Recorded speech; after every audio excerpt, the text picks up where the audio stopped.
दो भाइयों की दुल्हन भाग 7। जैसे ही यूहान इस बात को बोलता है वैसे ही ईशा हैरानी से यूहान की देखने लगती है। ईशा मोबाइल को कसकर पकड़ते हुए तो सड़क पर थप्पड़। इतना बोल ईशा अपनी बात अधूरी ही छोड़ देती है। यूहान ईशा को अजीब नजरों से देख, सड़क पर थप्पड़ तुमने मुझे मारा था। उन दोनों भाई की बात सुन ईशा झट से यूहान की गोद से खड़ी होकर दोनों भाई को देखने लगती है, जिनका रंग से लेकर कद काठी यहाँ तक आवाज, आंखें, बाल, होठ, लिप्स सब कुछ एक जैसा था। दोनों में कुछ भी ऐसा नहीं था जिसे देख कौन यूहान और कौन यूहान पता लगाया जा सके। ईशा अपनी आंखें फाड़े दोनों को देख, तुम दोनों जुड़वा हो। क्वोट। यूहान, हाँ, हम जुड़वा है और हमें बस 2 मिनट का फर्क है। ईशा उस मोबाइल को पीछे कर, पर मुझे कैसे पता चलेगा कौन यूहान और कौन व्यूहान है? तुम दोनों तो कार्बन कॉपी हो, मुझे तो पता ही नहीं चलेगा। और अगर मैं प्रेग्नेंट हुई तो कैसे पता चलेगा मेरे टमी में किसका बच्चा है, यूहान या व्यूहान? इतना बोल ईशा अपना काफी ज्यादा क्यूट सा फेस बनाकर उन दोनों को ही देखने लगती है। ईशा की बात सुन दोनों भाई एक नज़र एक दूसरे के देख अपने चेहरे पर एविल मुस्कान लिए। अगर तुम प्रेग्नेंट हुई तो वो हम तीनों का बेबी होगा। उन दोनों की बात सुन ईशा अपने मन में खुद से बोली, नहीं ऐसे में तो मैं इन दोनों में फुट नहीं डाल पाऊंगी, मुझे कुछ और करना होगा। इतना सोच ईशा वापस से क्यूट सा फेस बनाकर इस बार फिर व्यूहान की गोद में जाकर बैठ जाती है और मोबाइल पर अपनी पकड़ मजबूत कर बोली, मेरा मोबाइल किसी के भी वजह से टूटा हो पर मैं अब ये मोबाइल नहीं देने वाली। तुम दोनों डेविल भाई ने मुझे बहुत सताया है, ऊपर में मेरे अंदर घुसकर काफ़ी मजे भी किए हो और मुझे बहुत टॉर्चर भी किए हो, मगर अभी तक मुझे एक ड्रेस भी नहीं दिलाई। यहाँ तक तुम दोनों ने मुझे कहीं बाहर घुमाने भी नहीं ले गए। और तुमने कल मुझे जोर से थप्पड़ भी मारा, जोर से रोते हुए, जिसकी छाप मेरे गाल पर छप गई है। तुम दोनों मेरे साथ इतना बुरा कैसे कर सकते हो? क्या तुम दोनों को पता नहीं एक लड़की को टॉर्चर करने के जुर्म में तुम्हें जेल भी हो सकती है? ये बोलते हुए ही ईशा काफ़ी जोरों से रोने लगती है और रोते हुए ही जानबूझकर व्यूहान के कपड़े में अपनी नाक घिस रही होती है। ईशा के ऐसे रोने से व्यूहान अब परेशान सा हो गया था तो यूहान इरिटेट होने लगा था। ईशा रोते हुए ही, तुम दोनों बहुत बुरे हो, तुम मुझे मारते पिटते हो, मुझ छोटी सी बच्ची पर इतना सारा जुल्म करते हो, यहाँ तक जब से मुझसे शादी की तब से मेरा जीना मुश्किल करके रख दिया, मुझे ठीक से सांसें भी नहीं लेने देते और बस अपनी हवस मिटाते रहते हो। ये बोलते हुए ही ईशा व्यूहान की पीठ पर अपनी दोनों बाहें लपेटे जोर से छोटे बच्चे की तरह रो रही होती है।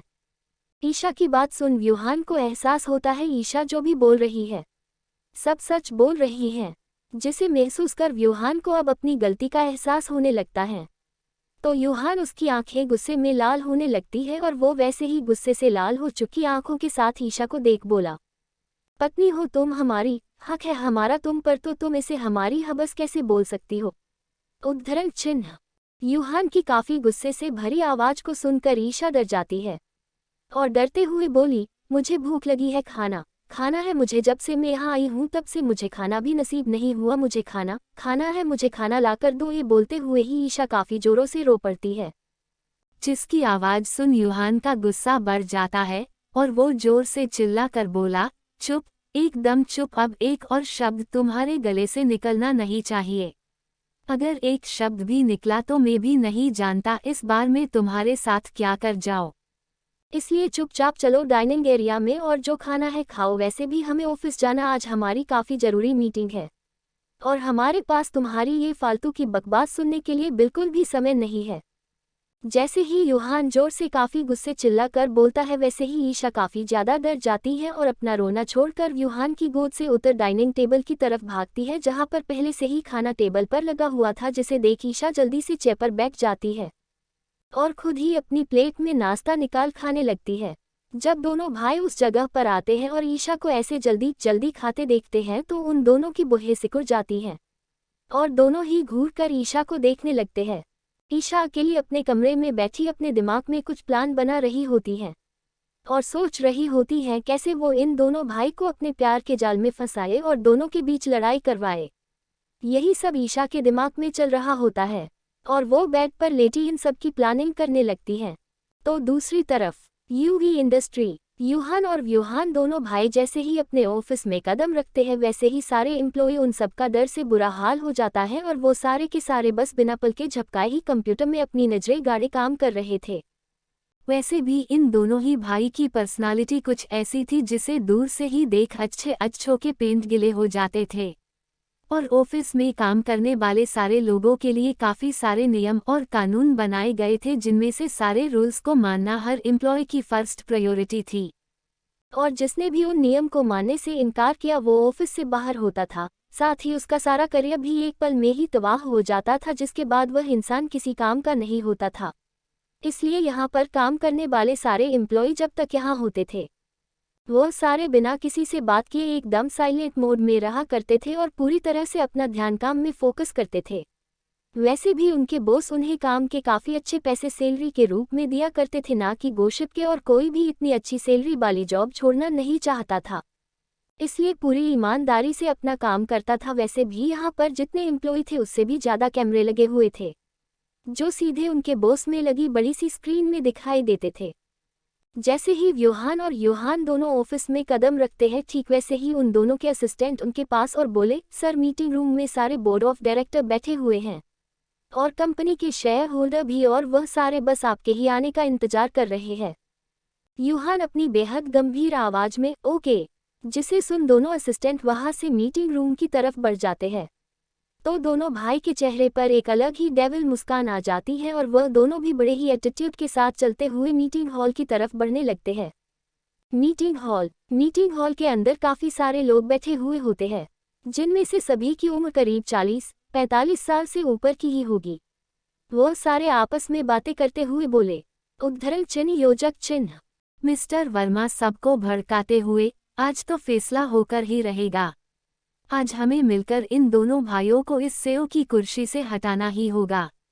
अगर ये दोनों और इस कुर्सी पर बैठे रहे तो अपनी ही मनमानी करते रहेंगे। मिस्टर बख्शी, आप पागल तो नहीं हो गए मिस्टर वर्मा, जो उन दोनों भाई को इस सेओ की कुर्सी से हटाने की बात कर रहे हो? आपको पता भी है अगर ये बात उन दोनों के कानों तक गई तो वो आपके साथ क्या कर सकते हैं? मिस्टर व्यास, मिस्टर वर्मा, मिस्टर बख्शी बिल्कुल सही बोल रहे हैं, आप ऐसा बोल भी कैसे सकते हो? क्वोट। मिस्टर वर्मा, सभी को देख, मैं कुछ गलत नहीं बोल रहा। वैसे भी ये कंपनी जितनी उन दोनों भाई की है उतनी ही ये हमारी भी है और हमारा भाई इसमें उतना ही हक है, मगर वह दोनों भाई कंपनी के किसी भी मैटर में हमें शामिल नहीं करते हैं। यहाँ तक कोई भी डिसीजन लेने से पहले एक बार भी हमें इन्फॉर्म नहीं करते, ना ही हमसे हमारी राय लेना पसंद करते हैं और अपनी ही मनमानी चलाते हैं। मिस्टर कश्यप, आप बिल्कुल सही बोल रहे हो मिस्टर वर्मा, इस कंपनी में दिन रात मेहनत हम करते हैं और हमारी मेहनत का सारा फल वो दोनों भाई खाते हैं, पर अब ऐसा नहीं होगा। अगर हम सारे बोर्ड ऑफ डायरेक्टर मिलकर ये फैसला कर ले, हमें उन दोनों भाई की मनमानी नहीं सहनी है, न ही उनकी हर बातों को मानना है, तो वो दोनों को हमारे सामने हार माननी ही होगी और इस सेओ की पोस्ट से रिजाइन भी देना ही होगा। मिस्टर वर्मा, मैं भी तो यही बोल रहा हूँ। वैसे भी तुम लोगों ने देखा नहीं, इन दोनों भाई ने मिलकर एक ही लड़की से शादी कर ली है और उसके माँ बाप को भी काफ़ी डराया धमकाया है, जिस कारण मजबूर होकर उस लड़की के माँ बाप को अपनी ही बेटी से रिश्ता तोड़ना पड़ा। वो दोनों भाई लोगों पर अपना हुक्म चला सकते हैं मगर हम पर नहीं, और आज ये बात हमें साबित करनी ही होगी और उन दोनों को इस कुर्सी से हटाकर किसी और को इस कुर्सी पर बिठाना ही होगा। जैसे ही मिस्टर वर्मा इस बात को बोलते हैं, ठीक वैसे ही मीटिंग रूम का डोर एक तेज आवाज के साथ खुलता है, जिसकी आवाज़ सुनकर ही अंदर बैठे सारे ही लोगों का दिल जोरों से धड़कने लगता है और अब उन्हें अपनी मौत अपने सामने ही दिखाई देने लगती है।